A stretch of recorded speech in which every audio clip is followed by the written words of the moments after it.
first of a 2-video series which I prepared for you on the King's Indian defence, and together the 2 videos form a complete repertoire for black in this opening.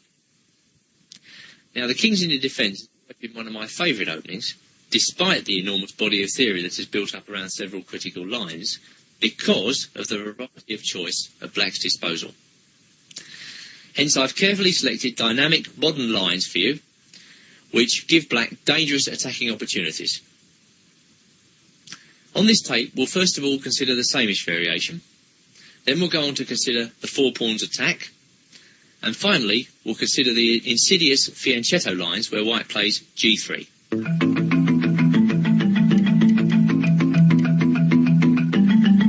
The sameish variation is introduced by the move 5f3, and it's one of white's most popular ideas against the King's Indian defence. In this video, we're going to examine an original idea which I had and tried in correspondence chess against a Russian player in the semi-final of the World Championship.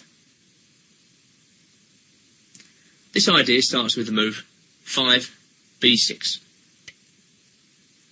Now, actually, this idea is hardly used and has hardly been used in the past, but I think the move is quite playable.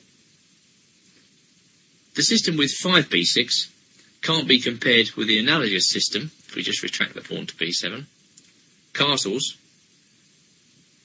bishop e3, b6, although the positions look quite similar, because I think black gains in flexibility for not having castled. We're now going to follow the game Lukmanov-Martin from the semi-final of the World Correspondence Championship, 1993. And in this game, my Russian opponent played bishop e3. Well, this is quite normal in the sameish variation, because actually, white's setup is geared to a kingside attack. For instance, he may play just queen d2, and then violent moves such as h4, g4, h5, with a traditional kingside attack. This can be especially effective if black has castled early. Now, the main idea behind black's system is not to castle early, in fact to wait a little while for white to reveal his hand. Instead of bishop e3, bishop d3 was supposed to give white the advantage. For instance, bishop b7,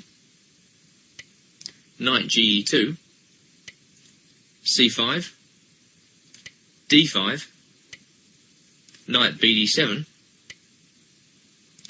castles, knight e5, and now f4, when knight takes d3, queen takes d3, gives white a big spatial edge, and white's plan of bishop d2 and rook a e1, leading up to the advance e4, e5, is difficult to meet.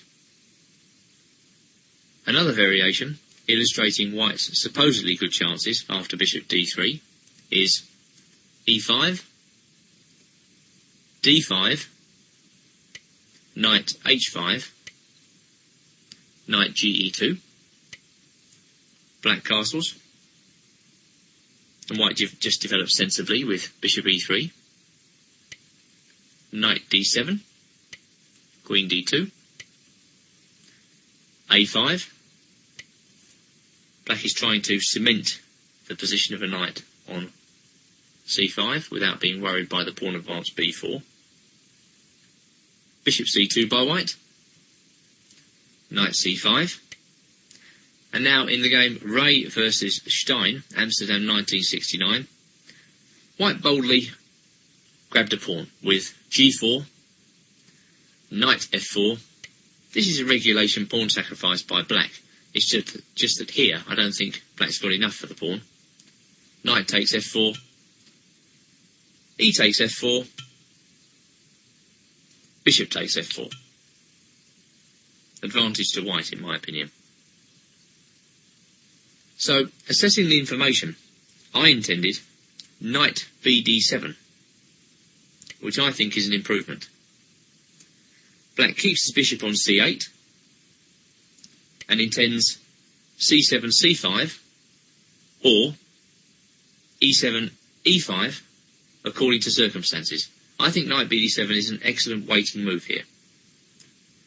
A typical line might be 7 bishop e3, now comes c5, d5, knight e5, and if white plays knight e2, then e6.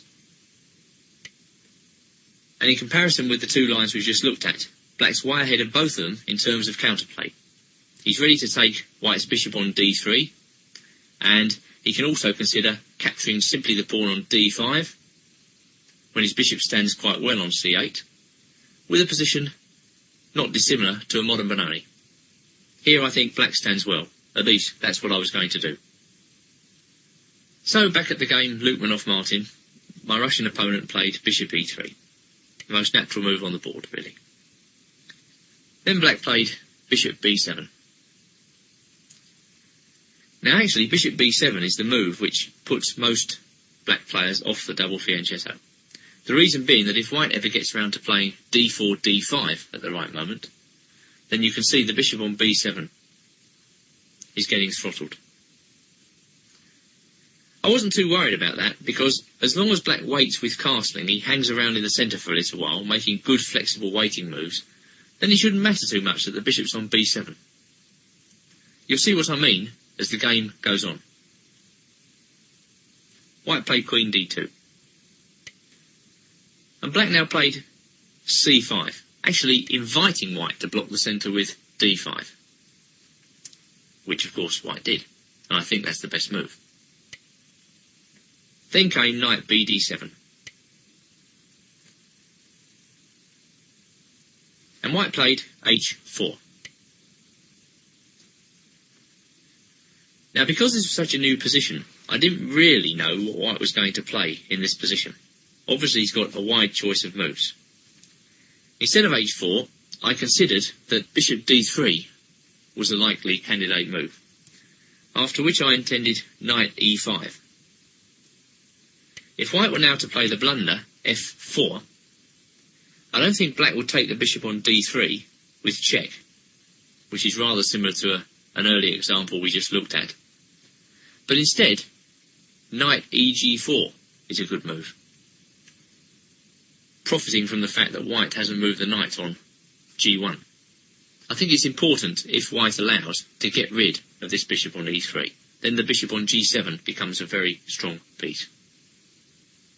So in fact in the game, white played h4, and black played another useful waiting move, a6. Just a modest move, but the point is that if white ever castles on the queen side, then there's going to be an immediate reception committee waiting for him with b5. Black will be quite happy to sacrifice a pawn here, even with his king in the centre. Added to which, the pawn on a6 covers the b5 square. This is also quite important, as you'll see. Now Lukmanov played a strong move, I think, knight h3.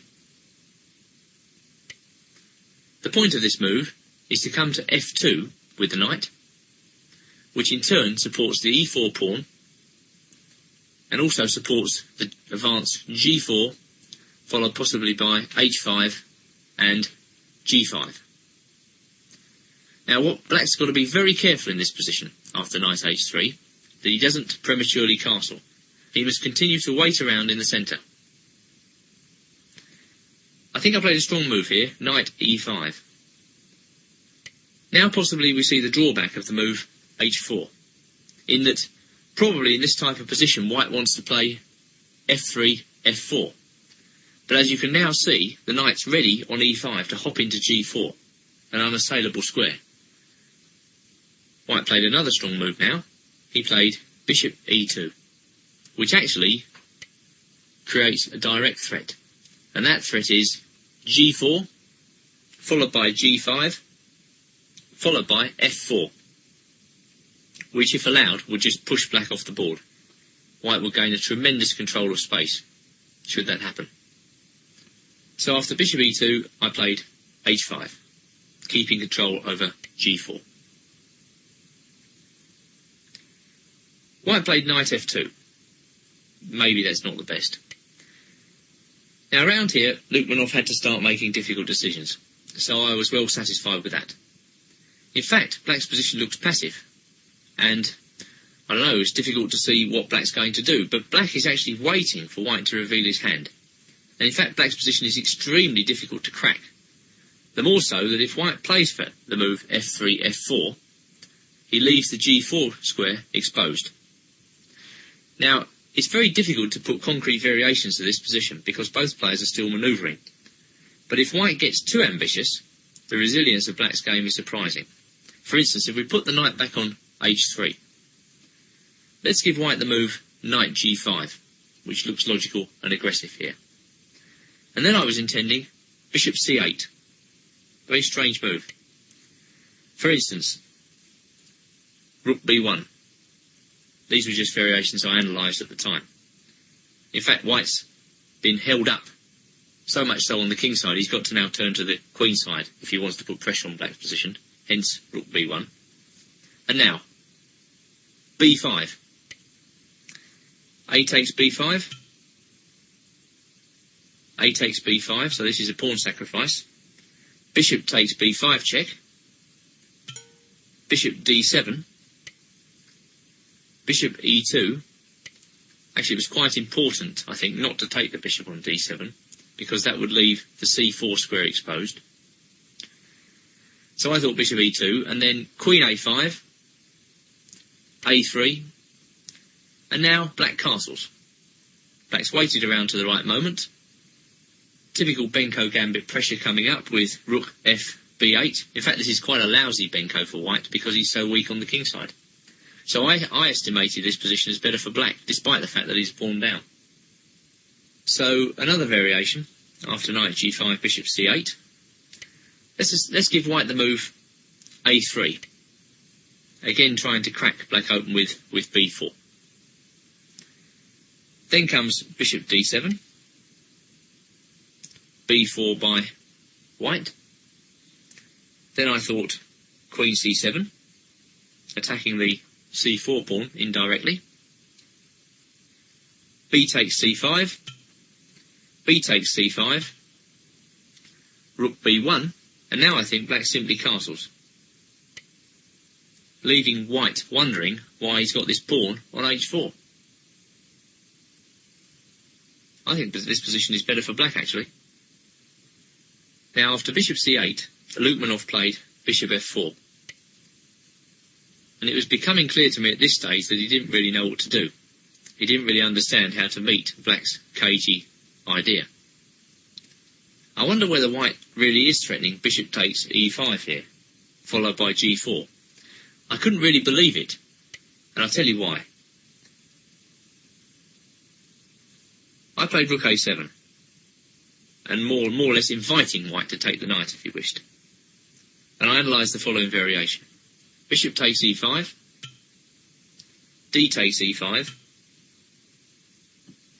knight c d1, bishop h6, bringing black's bishop into play, knight e3, castles, knight d3, and then just queen c7. And I thought black had a good game here. I mean, this bishop on h6 is very strong. Although you understand it's a very difficult position to evaluate, I don't think black has any problems here.